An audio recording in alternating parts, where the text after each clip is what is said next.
Hey there, parents, and welcome to our second Andrews Parent Engagement Night.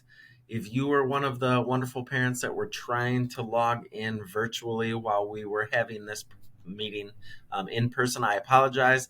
I'm still not sure what happened with those links. Some linked worked for some parents, and then other parents, unfortunately, were not able to get in. So we have been having some internet issues at Andrews Elementary, so I'm not sure if it was that or what. But just in case if you weren't able to log in, I wanted to make a video and discuss some of the cool things and the important things that we discussed at our parent engagement night. So, the purpose of our parent engagement nights is to obviously strengthen the relationship between the school and the parents.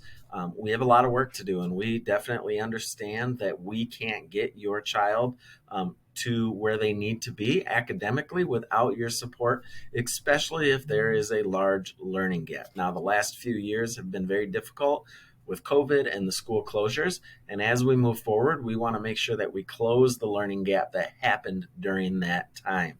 So these meetings really do focus on that, and they're designed to give you a tool and to help you work with your child at home, because for some of our kiddos, being in school every single day is not enough. They need additional support. So we want to team up with you to help and to give you the tools that you need to be successful as well. So some of the things that we're focusing on is we're having a monthly meeting, focusing on only one skill. We don't want to overwhelm anyone, but these are monthly meetings, and they're going to be focused on reading and math.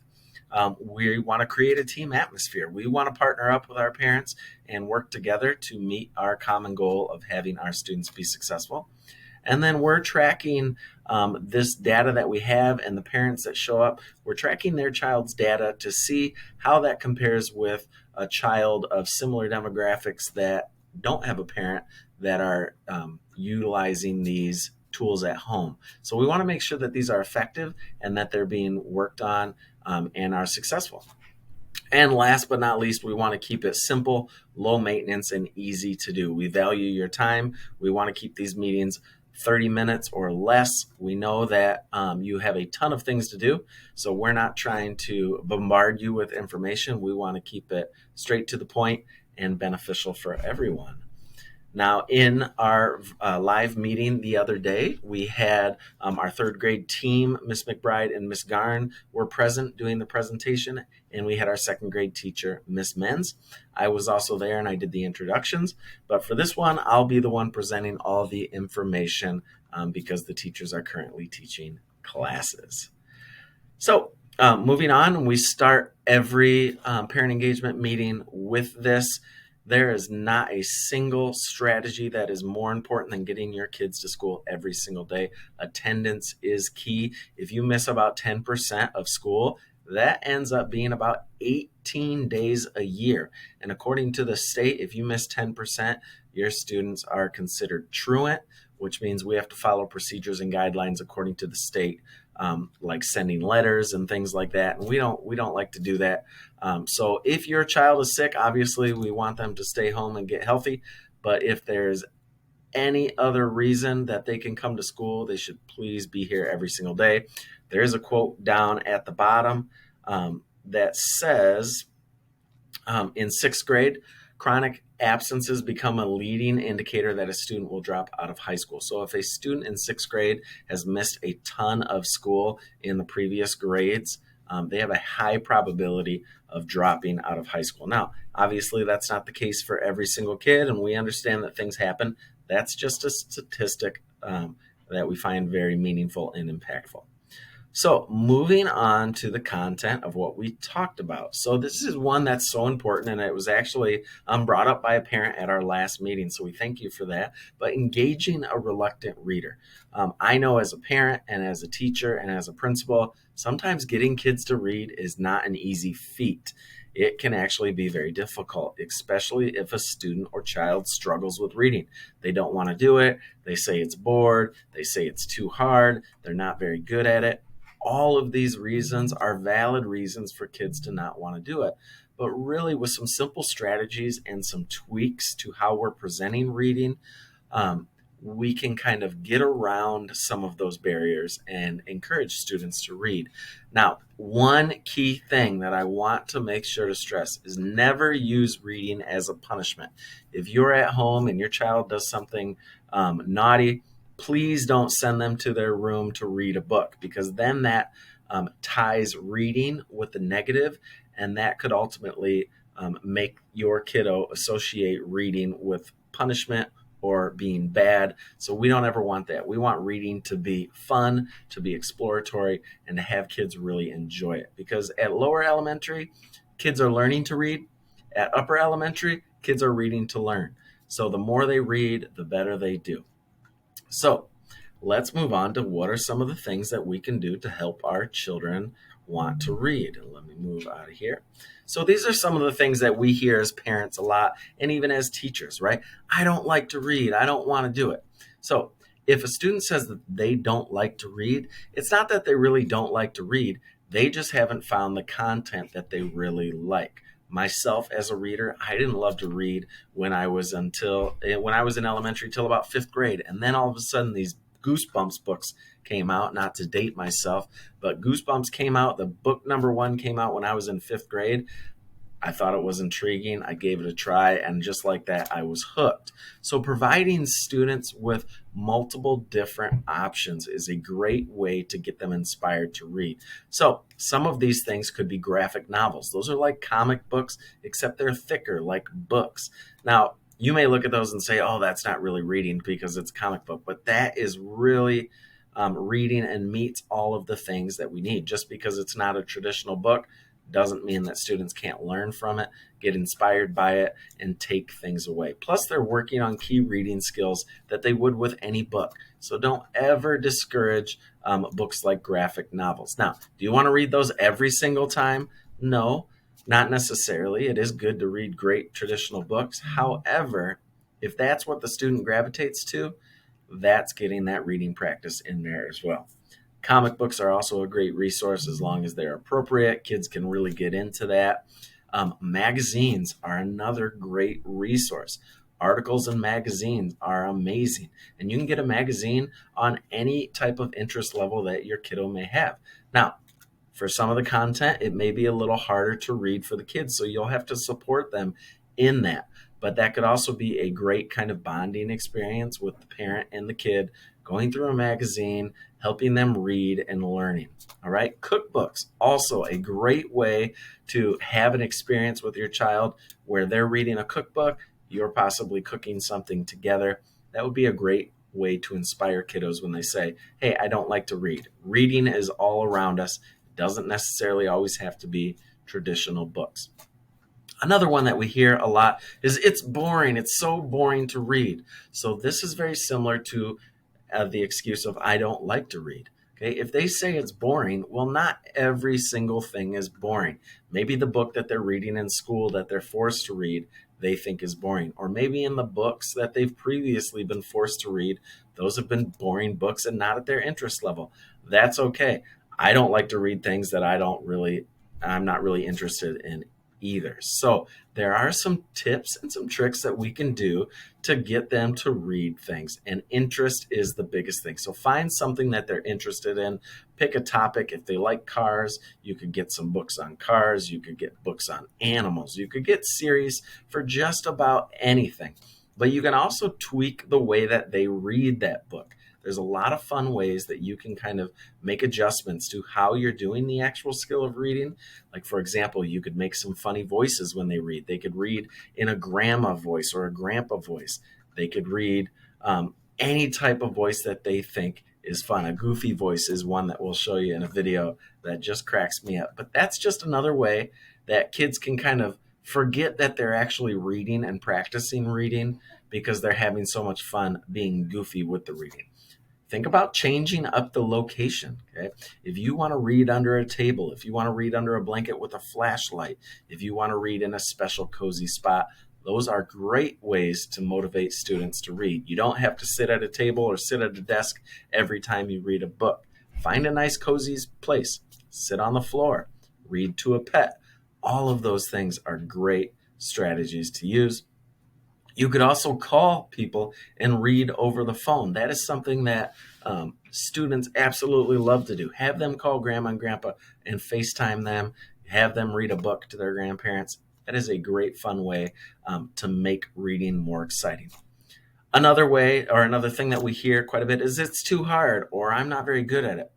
If a book is too hard for a student to read, they're not going to want to naturally read it. So it's important to get them a book that we call a good fit book. So when you go to the library or you're looking through your library at home or whatever book collection they get, have the student flip through a couple pages, read a few sentences, and see if they can do it independently. You want them to be able to read about 90% of the words independently without needing help. That would be considered a good fit book.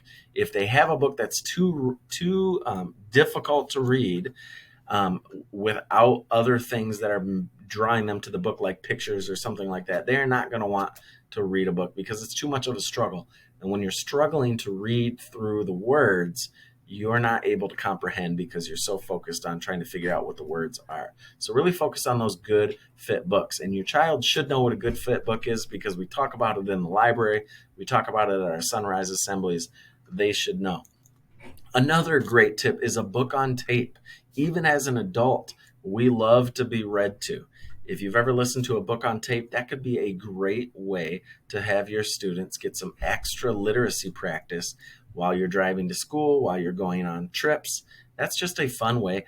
Good books on tapes are available through the library. You don't have to purchase anything. A lot of that stuff can be downloaded online, and it is a great alternate option. All right. So we've created a video and we kind of went around the school and we asked kiddos how they like to read, because just because they're reading or doing the act of reading doesn't necessarily mean that they do it all the same. So please join me in watching this video. Let me see if I can turn off here. All right.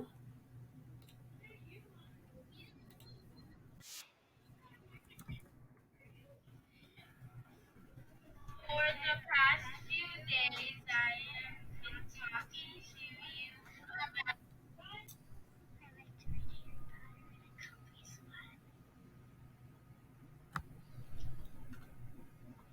Hi, I like to use this my stuffed meatloaf. Who's that ghost? Is it you, Mr. Fish?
All right. So you can see in that video, there was a lot of great options to kind of mixing up how we read. One student there was reading with a little magnifying glass. Another student was singing the words while they read. One was using a goofy voice. One was reading to their stuffed animals. Another one was reading a recipe while they cook. All great ideas and all great ways to get students engaged and immersed in reading without having to necessarily change anything except the way that they do it. So, moving on, we gave some resources to parents that were in attendance. So, if this is something that you would like, please email me or call the school at 269 279 1140. Or my email is b as in boy, McIntyre at trschools.org, and I can get you these. But what we gave to parents that were present is one of these reading boxes. Now, the cool thing about this reading box is it's got some suggestions, a suggestion spinner rather on the front that you and your child could make into a game. So for example, this person would spin the spinner, and wherever it lands on is a recommendation for how to read. So one of the options is read in a silly voice. Another option is pick something to read from the box. Another option is read under the table or build a blanket for it. Another one is read to a stuffed animal. And another one is phone a friend or a family member. Now, the ones that say pick something to read in a box. Inside this box, we've included just a ton of fun things that your child could help learn to read or to help practice reading. Inside here, we have the mini magnifying glasses that they could use to read. That's always fun. We've also included some glasses. Sometimes friends like to put on glasses and pretend that they're reading with their reading glasses. We have a topic cube that you could roll, and then whatever you roll lands on, it asks questions about the book. We have a very cool and very popular with the kiddos finger light here. So what these finger lights do is they go on the end of your finger, and students can use them to track the words. That's super cool to do, especially if you're reading in the dark or under a blanket. We've also included a flashlight. The flashlight is for reading inside a fort or reading in the dark. And we have a second cube that has some of the story elements or questions that we could ask. There's also an envelope inside with other suggestions that you could pick from. So again, just a nice little resource that you could keep at home. You could keep it on the shelf, and when it's time to read, you could call over your child and your student, have them spin the spinner, and just get after it, because really reading is so essential, and research shows us that a good reader is going to be good at other subjects as well. So reading is really the foundation. If you're a good reader, you're going to be more successful at math. You're going to be more successful at science, social studies, all of the things. You need that foundation of reading. It's so very important. So at this point, we asked any questions. If you have any questions, please again, email me or any of the classroom teachers that I listed at the beginning. So if you plan on coming to our next meeting, that would be amazing. Some homework that you have to do is try some of these reading tools at home. If you have a reluctant reader or just somebody that loves to read but you want to do it a little differently, use the box, use the tools that we've been given, and then see if it works. And then come back to the next meeting, give us some feedback. Maybe there's some things you found that were really successful or some other tools that we could add to the box. Your child's classroom teacher will be reaching out to you this month as always and checking in, just kind of asking how it's going, if you have any questions, and then we'll reinforce these tools as well in the classroom. All right, so last but not least, our next meeting is going to be December 1st at 5:15, and we're going to be focusing on math fact fluency, which is getting those math facts rapidly. How can we increase that skill so that students don't need to count on their fingers or use strategies that take a long time? We want them to really be fluently with those math facts. So once again, sorry if you tried to log on the first time and had some technical difficulties. Hopefully those kinks are all worked out by the time we have our next meeting.